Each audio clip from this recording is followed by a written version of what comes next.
or what they're involved in, all of that contributes to the potential for collaborating and teaming, especially if it comes to children with difficult challenges around behavioral mental health, even families that they come from. It's everybody that has a place and a piece and a part of the knowledge that can help everyone make it better for those kids. The question that I'm going to be talking to is, in forming a COP, we ask who has the legitimacy to convene a COP? What do we mean by legitimacy? Is it always the same person or group? And what do we need to consider when we talk about legitimacy? Legitimacy to me means that a group comes together with a shared goal, that they come together to listen to each other and listen to understand each other's point of view, as well as to learn from each other. A legitimate COP shares decision-making, informs a lot of stakeholders, not just a few stakeholders, continues to grow as needs in the COP change, continues to outreach to other stakeholders that need to be included. So it's not always the same group of people.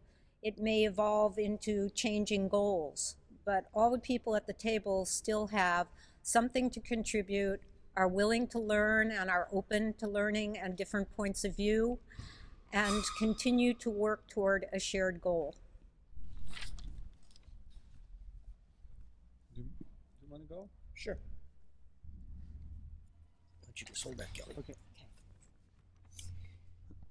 No, I was most intrigued, I think, by this quote that we read earlier in the morning. Leaders must be on the dance floor and in the balcony.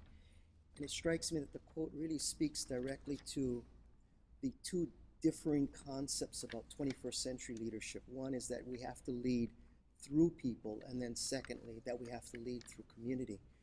It's much different from that traditional view of the leaders, that strong-willed, all-determining, all wisdom embracing he or she who makes the decisions. It's different. The leader, from the balcony perspective, sets the context for direction, facilitates the conversation around decision making, but the real leadership happens on the floor in community with the people who are going to be implementing the decisions. So it's that concept of leading in community and I think leading through people that's very, very different for the 21st century. And I think it's what's embodied in the whole notion of the communities of practice, and why that vehicle is the most legitimate decision-making and leadership vehicle that I think we can work with. And my question today that I'm going to, or quote I'm going to be reflecting on is the universal law of connecting. And it says, what you say to others is a reflection of who you think you are.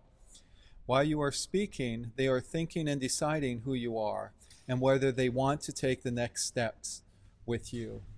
To me, this really speaks to the understanding that every person is unique, and every person is a unique blend of professional experience and personal experience.